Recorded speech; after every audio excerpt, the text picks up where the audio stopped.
Gracias, señor presidente.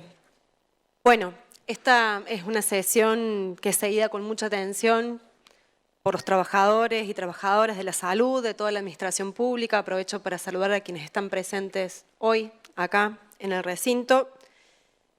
Miles de ellos contratados hace años que esperan una ley que resuelva esa precaria situación, lo cual es bastante lamentable, ¿no? Que deban esperar años para que a través de una ley el gobierno resuelva en parte las deficiencias estructurales, crónicas, en la que tienen a los empleados públicos justamente por no cumplir con las leyes vigentes. Es realmente una vergüenza. Estuve en contacto con trabajadores de la administración pública, trabajadores de la salud, con la UTS, con su secretario general, mi compañero Gastón Bacchiani. Y bueno, ellos me compartían esta visión de que no es la primera vez que en la legislatura se discute una ley parche como la que tenemos en debate ahora, y claramente no las ven como soluciones estructurales, sino más bien como respuestas parciales a problemas muy graves que sufren los trabajadores y trabajadoras públicas. El más importante tiene que ver con la precariedad e inestabilidad laboral. Otros están ligados con las categorizaciones, los grupos ocupacionales, otros a los concursos del personal superior.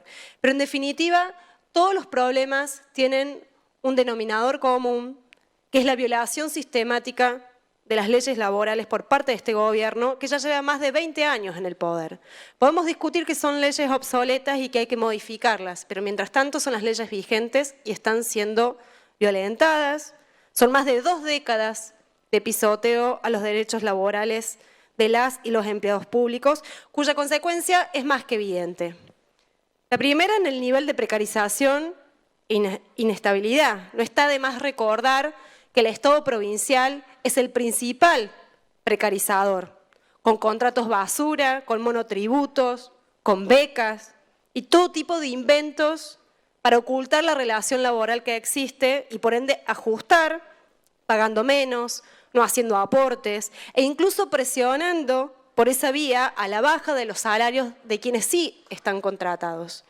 Hace pocos días me fui a vacunar a un hospital público y me encontré no solo que esos eran los últimos días de varios agentes que habían sido contratados en la pandemia y terminaba su contrato porque el gobierno considera que ya no hacía falta, lo cual no era la opinión de los trabajadores del hospital, pero además me encuentro con que había una enfermera con la formación correspondiente que hacía 6 años figuraba como becaria. Y no solo eso, sino que becaria no del Ministerio de Salud, sino del Ministerio de Desarrollo Social. 6 años. Por supuesto, esa persona queda completamente afuera de esta ley. ¿Y cuántas personas, cuántos trabajadores y trabajadoras tenemos así en la provincia? La otra consecuencia está en el ingreso al empleo público.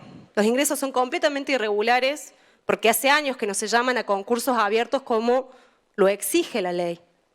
Hace años que andan de excepciones en excepciones, de cláusulas transitorias a cláusulas transitorias, esquivando la responsabilidad de transparentar los ingresos. El tema es que no pueden ser los trabajadores los que paguen el precio de esa irresponsabilidad del gobierno. Un laburante ingresa a su trabajo como la patronal se lo exige, eso lo sabemos todos, por lo tanto, quien haya ingresado al empleo público y cumpla con sus tareas, tiene derecho a la estabilidad. Y se debería avanzar mucho más de lo que establece esta ley. Debería garantizarse un pasaplanta como el que nosotros propusimos en el proyecto 33.106, un proyecto elaborado colectivamente con distintos representantes del sector, y que por supuesto sigue durmiendo, porque acá solo se debaten los proyectos de los legisladores oficialistas, que en muchos casos no son muy representativos de las necesidades de los trabajadores. Por eso, aunque vamos a votar a favor de la convocatoria a concursos para el personal que actualmente se desempeñan en las dependencias públicas para que finalmente pueda pasar a planta permanente, queremos marcar nuestras diferencias profundas con este proyecto. En primer lugar, y esto también ya lo han mencionado, porque deja a criterio del Poder Ejecutivo la cantidad de cargos que han de concursarse. Acá se mencionó la cifra de 5.000, pero esa cifra no está escrita en ningún lado. Entonces, todo el espíritu de la ley se desvanece en el artículo 8, porque si lo que se busca es regularizar la situación del conjunto de los trabajadores, ¿por qué no decirlo claramente, en lugar de dejarlo abierto? Si de repente el cupo que se le ocurre al Ejecutivo es de 100 agentes, vamos a estar aprobando esta ley con bombos y platillos, presentada como la solución para tan solo 100 agentes. En segundo lugar, y este es un gran problema de este proyecto, es que determinan de manera arbitraria que van a concursar a quienes tengan una antigüedad igual o superior a 2 años al 31 de diciembre del 2021. Es decir, dejan afuera a los trabajadores contratados en el contexto de pandemia. Y esto es realmente una cachetada a quienes pusieron su vida y sus mayores esfuerzos al servicio de cuidarnos a todos, y el Estado provincial los sigue maltratando, con contratos basura, con salarios miserables, con persecución laboral, y ahora dejándolos afuera de la única posibilidad que abren en años para estabilizar su situación laboral. En tercer lugar, está el problema de que las comisiones evaluadoras están conformadas por el Ejecutivo y el CEP. Esto también ya lo han mencionado otros legisladores, cuando es de público conocimiento que este no es el único gremio representativo del sector y por lo tanto no debería ser el único que participe en esa instancia. Sin ir más lejos, mientras la pandemia hacía estragos y el personal de salud estaba en pésimas condiciones, fueron todos los gremios del sector, salvo el CEP, los que se movilizaron, los que acercaron sus demandas a esta legislatura para que pudiéramos avanzar en proyectos de leyes para mejorar sus condiciones laborales. Por eso es que, aunque voy a acompañar en general la ley, voy a votar en contra de los artículos 8, 10, 11, 12 y 16 por ser los que establecen todas las irregularidades e injusticias que acabo de explicar. También las deficiencias estructurales en el empleo público, producto de la política ajustadora y antiobrera del PJ y Schiaretti, se evidencian en la multiplicidad de normas que están obsoletas y que funcionan como obstáculos para el ejercicio pleno de los derechos laborales. Un hecho concreto es que el personal de la salud está encuadrado en 2 normativas diferentes y por ende con derechos y obligaciones dispares, aunque trabajan en el mismo ámbito. La búsqueda de respuesta a esa inequidad en el artículo 4 de la ley que estamos discutiendo hoy es un avance, pero absolutamente limitado e incluso discrecional, porque deja librado la reglamentación, el mecanismo por el cual los agentes encuadrados en la 7233 van a poder reubicarse en el régimen de la 7625 siempre que cumplan con los requisitos. Una prueba más de que lo que verdaderamente hace falta es unificar las leyes para que el personal de salud encuadre todo en un mismo estatuto.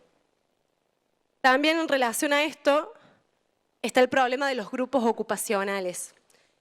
El artículo 3 de este proyecto también significa un avance en relación a lo que había, porque ahora la gente va a poder solicitar el cambio de grupo cuando su titulación lo habilite. Sin embargo, sigue pendiente discutir por qué en el grupo 1 están los médicos, solo los médicos y un par de profesiones más, y el resto de las profesiones esenciales para el desarrollo integral de los equipos de salud, como son los fisioterapeutas, los nutricionistas, los fonoaudiólogos, los trabajadores sociales, los licenciados en enfermería, como tantas otras, ¿por qué el resto sigue en el grupo 2? Al respecto también presenté un proyecto. hay otras iniciativas de legisladores oficialistas que siempre corren mejor suerte. Así que esta podría haber sido una oportunidad también para incluir esa modificación. No se hizo.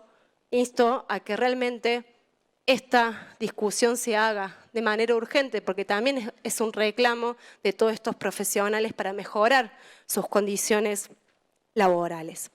En definitiva, por todo esto, vamos a acompañar en general el proyecto con el voto por la negativa de los artículos que ya mencioné, entendiendo que es urgente regularizar al personal del Estado que se encuentra trabajando de manera irregular por responsabilidad o irresponsabilidad del gobierno de Schiaretti.